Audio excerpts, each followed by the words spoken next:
Part 19. Christmas 2016 and New Year's 2017 slipped by quietly.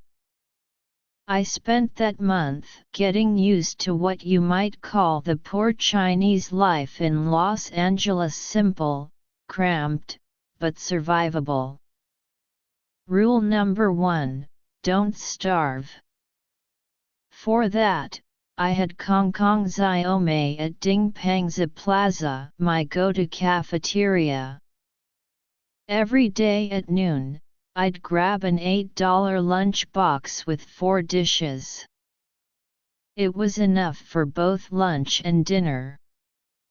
The food wasn't bad at all, heavy on the Taiwanese sweet and sour flavor, kind of like the old Gigi Town place I used to pass back home on Dongjin Road.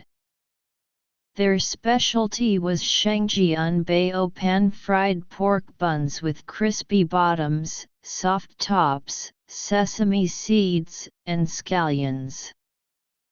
Great for the first few bites, but after 3 of them, you were done. They even had an old newspaper clipping taped to the window about how popular they were. Inside, you could order rice boxes, smoothies, dan dan noodles, beef noodles, pretty much every regional Chinese dish you could imagine. The funny part? The whole kitchen crew was Latino. At that price, you couldn't complain. For people like me too lazy or too tired to cook, it was perfect value. Especially for the guys who waited around Dingpangzi Plaza in the mornings hoping to get picked up for day labor. Grab a lunch box, and you had your next meal handled too. There were 3 main restaurants that really kept the plaza alive. Southern Chinese folks liked Kong Kong Xiaomei. Northerners went to the Garage, a small restaurant run by a fiery old lady from Tianjin. Her food was solid, but her mouth was sharper than her cleaver.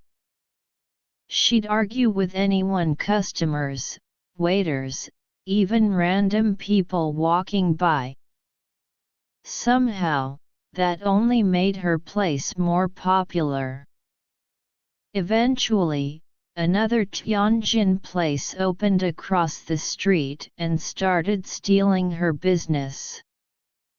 They had celebrity photos on the wall, famous Chinese actors who'd eaten there, or so they claimed. Both places specialized in Tianjin breakfast fare, jianbing, beizai, dejiang. Hygiene wasn't great, service was rough, but the food felt familiar. For immigrants who missed home, that was enough. If you had a little more money to spare, you'd go to ABC Cafe in the far west corner of the plaza. Back then, it was open 24 hours, a classic Hong Kong-style diner with milk tea, congee, curry, and baked pork chops over rice. More expensive, yes, but worth it.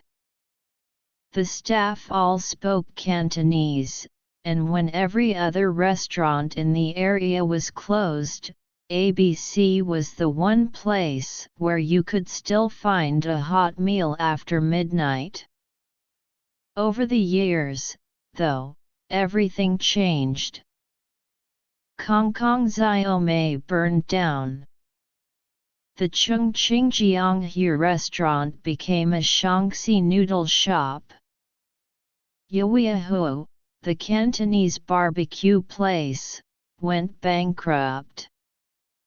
ABC Cafe stopped staying open all night.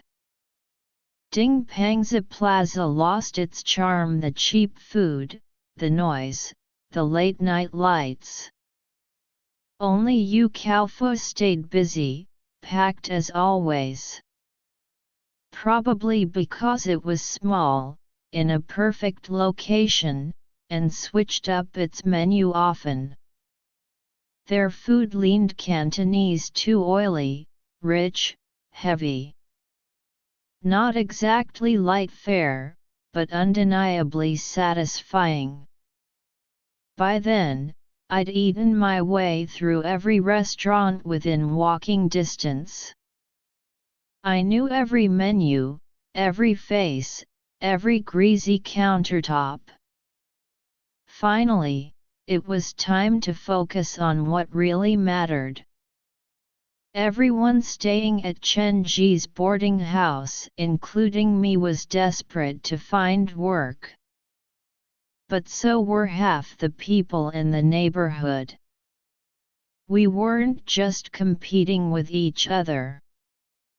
We were competing with every broke immigrant in East LA looking for the same thing, any job that could keep us alive one more month.